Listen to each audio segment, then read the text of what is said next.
Oxygen का डब्बा खत्म हो गया, 4 गो आ गया, एगो बेचारा कुपोषण के शिकार से मर रहा है। दोनों की आत्मा में अंतर। वो कोई पुण्यात्मा था, वो भगवान उसको ऐसे घर में भेजे। वो कोई दुरात्मा रहा होगा, एने सोने सूट किया होगा, उसको कहीं दो सारे तो आगा जन्म में कुपोषण के शिकार उनको बना बड़ा पार्टी बना के घूम रहा है। तो इसलिए हर एक व्यक्ति के पीछे उसका कर्म लिखा है। अब बहुत से लोग पूर्व जन्म को नहीं मानते, लेकिन मानना पड़ेगा, क्योंकि यह विज्ञान भी मानता है। विज्ञान भी नहीं मानता था, लेकिन इसको मानना चालू कर दिया। पूर्व जन्म होता है, क्योंकि हमारे गुण और स्वभाव मतलब के मिलते जुलते होते हैं। कोई बच्चा आग के पास जाना चाहता है और कोई बच्चा आग से बहुत डरता है। ये क्या है? पूर्व जन्म नहीं है तो क्या?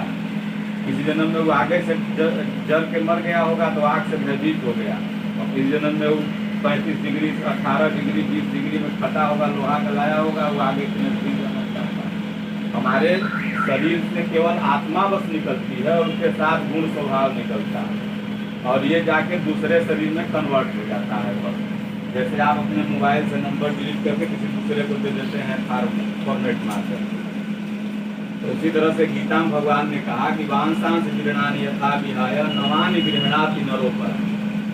अर्जुन, यह शरीर एक वस्त्र, जब समय पूरा हो जाता है आत्मा तुरंत इस वस्त्र को छोड़ देती है और दूसरे वस्त्र शरीर में जाकर जुड़ जाती है।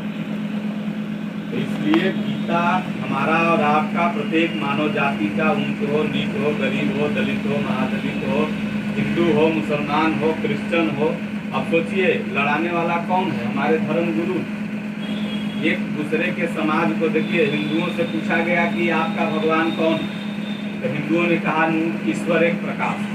हम लोग प्रकाश की ही पूजा करते हैं, पावर की पूजा करते हैं। गांव के मुखिया रहिए, निकलिए खाली 4 बार मुखिया जी प्रणाम, मुखिया जी प्रणाम 50 गो करते, और हार जाइए हार के लेकर के प्रणाम करते, तो पावर का पूजा होगा ना। आप प्रकाश में पावर।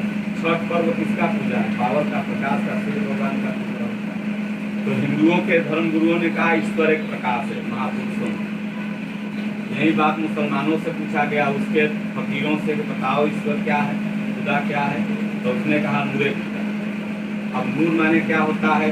बात करिए तो नूर माने प्रकाश ही होता है। वो कोई अलग चीज नहीं बोल रहा है, वही बोल रहा है जो यहाँ बोला गया, लेकिन भाषा है, कहीं अरबी हो गया कहीं हिंदी हो गया, भाषा का अंतर। तब ईसाइयों से पूछा गया, उसके काजियों से, तुम बताओ तुम्हारा गॉड क्या है? तो कहा गॉड ऑफ लाइफ। वो भी क्या कहा? ईश्वर एक प्रकाश है। तीनों एक ही बात बोला, लेकिन लड़ाया कौन? जिसका रोजी रोटी चल रहा है धर्म से। अब वो कहा अरे बाप तुम इसको, अब सोचिए कि इस भारत में आप पढ़े लिखे तो इसको कोर्ट में तो लागू होना ही है, फोर्स में लागू।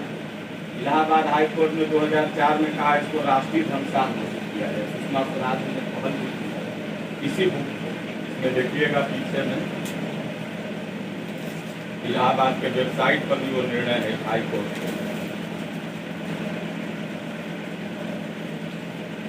खोलिएगा माननीय उच्च न्यायालय का इलाहाबाद का वेबसाइट पर निर्णय है कि इस बुक को राष्ट्रीय धर्मशास्त्र बनाया जाए। जितने भी विश्व गुरु ये सारी उपाधियाँ मिली है स्वामी जी को बुक लिखने के बाद, और मतलब 1 पन्ना 2 पन्ना जितना समय मिले तो पढ़ना है। जब भी आप टेंशन में जाइए, डिप्रेशन में जाइए, तब आप इसको पढ़िए, डिप्रेशन दूर हो जाएगा। अर्जुन डिप्रेशन में चला गया था, बोले प्रभु अब मैं युद्ध नहीं करूँगा। भगवान ने कहा अरे पागल तुमको कहाँ से आ गया मन में अज्ञान? ये जितने तुम देख रहे हो तुम्हारे हैं नहीं।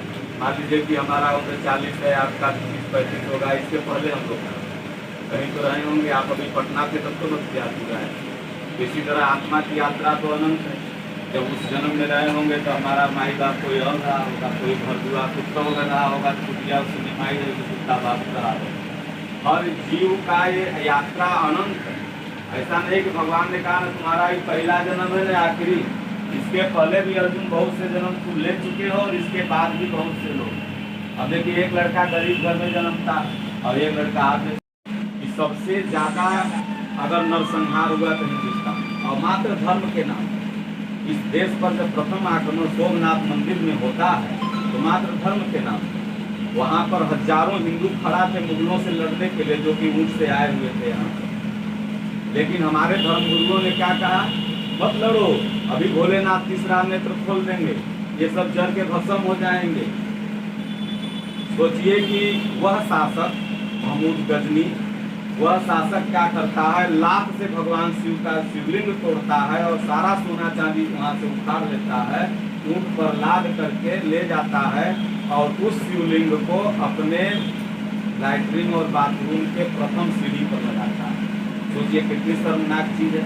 हमारे धर्म गुरुओं को तो उस समय यह कहना चाहिए कि धर्मो रक्षति रक्षते, धर्म की रक्षा जब हम करेंगे तभी धर्म हमारी रक्षा करेगा। हाल फिलहाल बहुत ज़्यादा उदाहरण कहा जाए, पाकिस्तान में कई मूर्ति शिवलिंग दुर्गा जी का, माँ जी का थोड़ा वायरल हुआ था। कहाँ वो जाकर रक्षा कर लिए? रक्षा हमें आपको अपनी संस्कृति का करना है, भगवान नहीं करेगा। भगवान को करने के लिए हमें आपको बनाया। वहाँ कहते कि भाई तुम लोग ठेला से भी मारो तो ये भाग जाएंगे। वो आता है तो हर जगह अपना एक न एक कोई न कोई हमारा संस्कृति का मुख्य धरोहर तोड़ के अपना बना के चल जाता है। जैसे अभी विवाद काशी का चल रहा है, राम मंदिर का चल